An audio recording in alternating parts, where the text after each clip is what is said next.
seperti apa?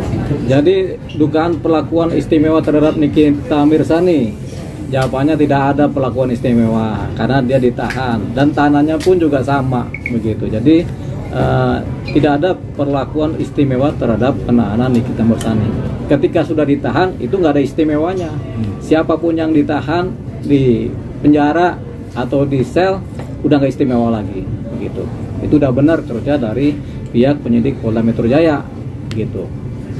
Bang Deo, kalau dibanding kasus Kapolres Ngada nih yang tentang 3 bulan dia belum lama juga udah rilis, tapi Niki udah berapa bulan tuh belum dirilis juga. Kenapa tuh Bang?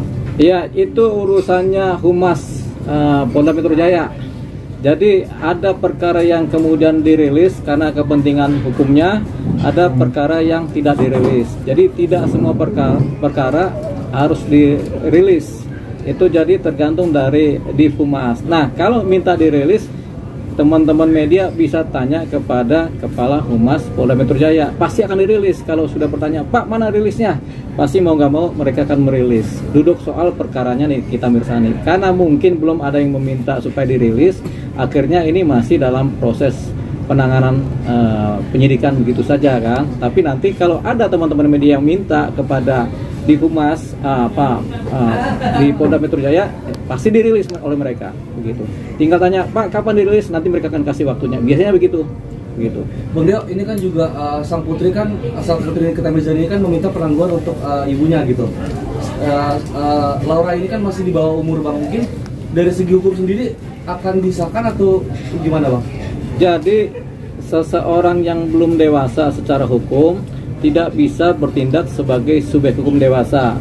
Jadi artinya ketika dia mengajukan tanda tangan dan belum punya KTP, tanda tangannya sebagai subjek hukum dewasa tidak berlaku. Nah, terhadap perkara-perkara hukum yang terkait utamanya misalnya pengajuan permohonan, pengajuan permintaan, pembuatan perjanjian-perjanjian, anak-anak yang belum dewasa, belum 17 tahun tidak bisa menandatangani perjanjian, baik perdata maupun pidana. Nah, si anaknya Nikita Mirzani kan masih di bawah umur, belum ada KTP, belum 17, jadi nggak bisa melakukan tindakan sebagai subjek hukum dewasa. Jadi tidak punya hak atau dianggap tidak sah kalau mengajukan surat-surat yang ditandatangani oleh yang bersangkutan dalam konteks yang sifatnya ada hukum-hukumnya gitu. Mungkin syarat-syarat untuk meminta penangguhan itu seperti apa sih Bang?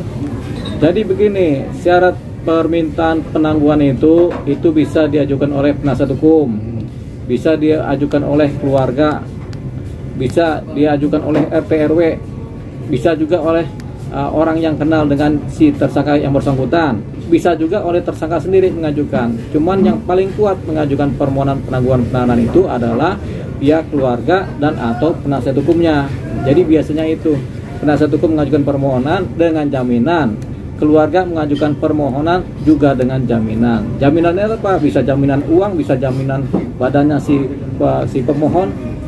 Nah, itu dia. Tapi yang jelas, apakah ini akan dikabulkan? Jawabannya sulit, khususnya terhadap kasus yang seperti yang dialami oleh Nikita Mirzani, yaitu kasus pemerasan. Itu kasus yang sulit untuk ditangguhkan. Bang, tapi kan melihat kasus ini kan kayaknya ada otak di balik semuanya, Bang. Gimana, Bang? Kasus ini ada otak di balik semuanya. Iya. Ini kita hanya salah satunya. Oh ya, kita belum tahu siapa pelaku utamanya. Pelaku utama, sutradaranya, pelaku utamanya, pelakunya, kemudian yang turut serta melakukannya kita belum tahu. Tapi yang jelas, yang baru tampak patut diduga pelaku utamanya adalah Nikita Mirzani. Tapi kalau kemudian diketemukan pelaku utama lain, jadi ada dua pelaku utama. Karena yang memeraskan patut diduga adalah Nikita Mirzani dan Mail. Tapi ada yang mengojok-ojok nih bahasa ininya kan. Nah, mengojok-ojok ini apakah dia pelaku utama atau dia cuma sebagai provokator gitu tanpa mendapatkan keuntungan apapun juga. Atau kalau dia memprovokasi tapi dia juga menerima untung manfaat dari proses pemerasan ini, dia juga sebagai pelaku, bahkan bisa jadi sebagai pelaku utama. Ini semua tergantung dari penyidikan yang sedang berjalan di Polda Metro Jaya. Kalau memang ada mengarah ada pelaku utama lain yang sebagai provokator atau yang sebagai penghubung atau pemberi ide, nah inilah yang disebut sebagai sutradaranya dalam hukum begitu. Jadi pelaku utamanya dia. Jadi namanya otak pelaku gitu. Jadi terkesan NM ini dikambing hitamkan ya, Bang? Pasang badan atau gimana, Bang? Iya. KNM ini termasuk pelaku, jadi bukan kambing hitam, tapi memang dia patut diduga sebagai pelaku. Tapi kalau ada pelaku utama, berarti ada pelaku kan? Jadi ada pelaku utama, ada sutradara nih, otak pelaku utama, kemudian ada pelaku lapangan, ada kemudian yang turut serta melakukan. Jadi kita belum tahu siapa mendapatkan apa atau siapa berperan sebagai apa dalam kasus ini, karena ini nanti pembuktiannya nanti ada di persidangan, ketika proses sidang atau ketika penyidikan selesai mulai rampung, ini baru kelihatan apakah ada pelaku lain.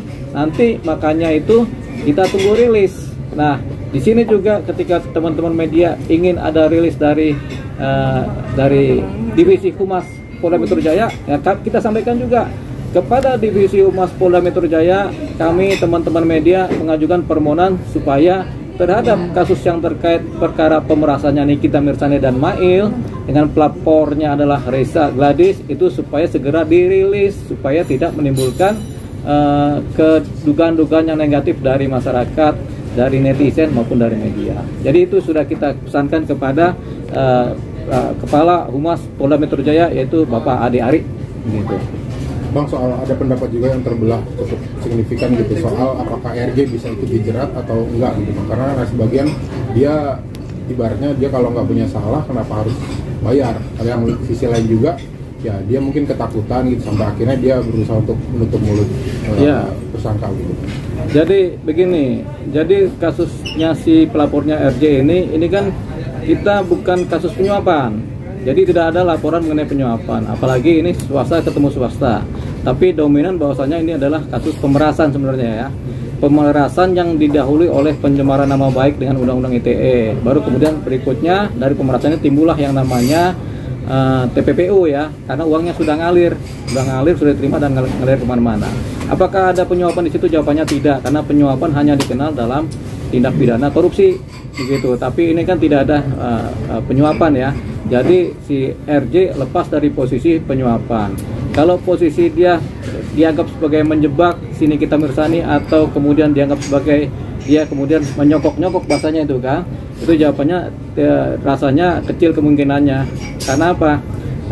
Berkemungkinan satu, produknya RJ sebenarnya belum layak sebagai produk, atau sebenarnya produknya sudah layak sebagai produk, tapi kemudian karena takut suaranya si Nikita Mirzani ini sebagai influencer ini mempengaruhi nilai produk itu sendiri, makanya buru-buru sudah si RJ ini kemudian mencoba membicarakan dengan si Nikita Mirzani. Persoalannya pembicaraan ini kemudian tergiring menjadi upaya-upaya pemerasan oleh yang diduga Nikita Mirzani dengan si Mail. Jadi itu dia. Jadi ada memang faktor ketakutan dari si RJ ini. Walaupun faktanya produknya itu benar, tapi karena ketika dicitrakan secara negatif oleh para influencer atau sekelas Nikita Mirzani, tentunya akan takut bahwasanya ini nanti produknya menjadi anjlok nilainya atau menjadi tidak bernilai, sehingga akhirnya diupayakan supaya lu jangan bicara deh, kan begitu bahasa kasarnya kan, jangan bicara nih gimana caranya kita menyelesaikan. Itulah kemudian yang kemudian dijadikan jalan oleh sekelas Nikita Mirzani untuk melakukan pemerasan dan Mail melakukan pemerasan.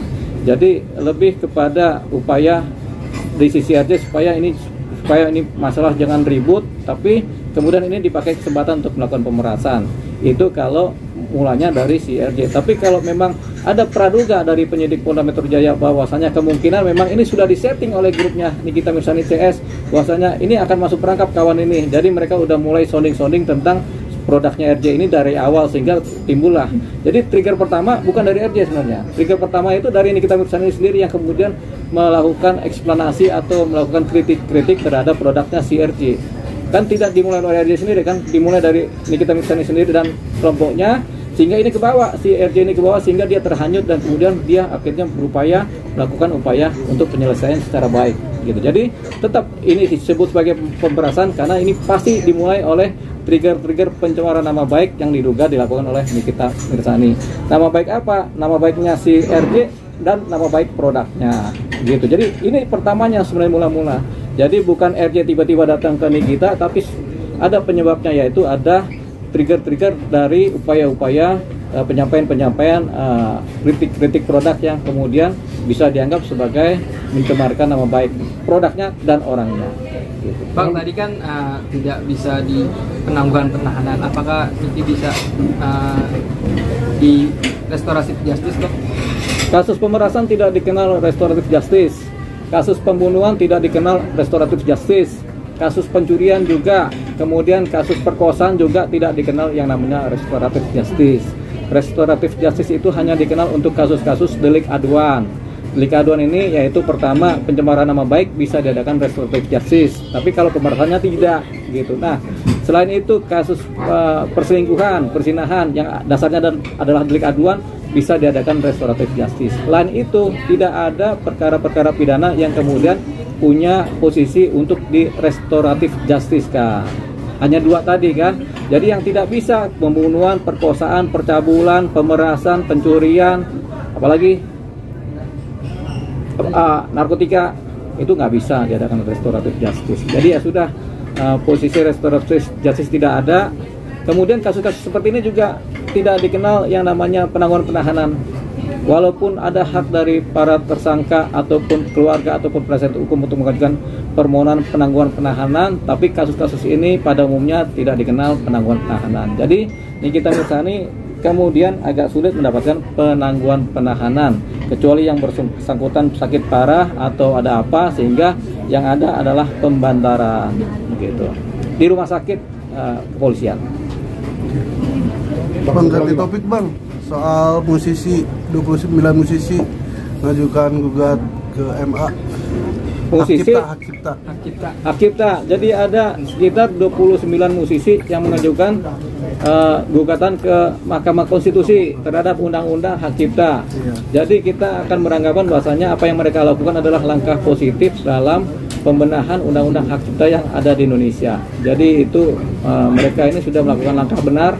Tinggal kita tunggu hasil dari Mahkamah Konstitusi apa, apakah mengabulkan atau tidak. Kalau mengabulkan berarti ada suatu hal yang kemudian dianggap kurang berkeadilan buat si para musisi tersebut dan para musisi umumnya. Jadi memang perbaikan undang-undang hak cipta ini memang perlu dilakukan begitu. Jadi memang kita akan menganggap gugatan ini sebagai suatu sentimen positif buat para musisi. Bang, tapi kalau dari kacamata Bang, musisi juga Bang, kisruh dari hak cipta itu seperti apa sih Bang? Apa? Kisruh dari hak cipta. Oh, kisruh ini sebenarnya sumbernya ketidakadilan atau kekurang adilan begitu. Nah, ini kan dicetuskan oleh posisi kasusnya si Agnes Monica kan.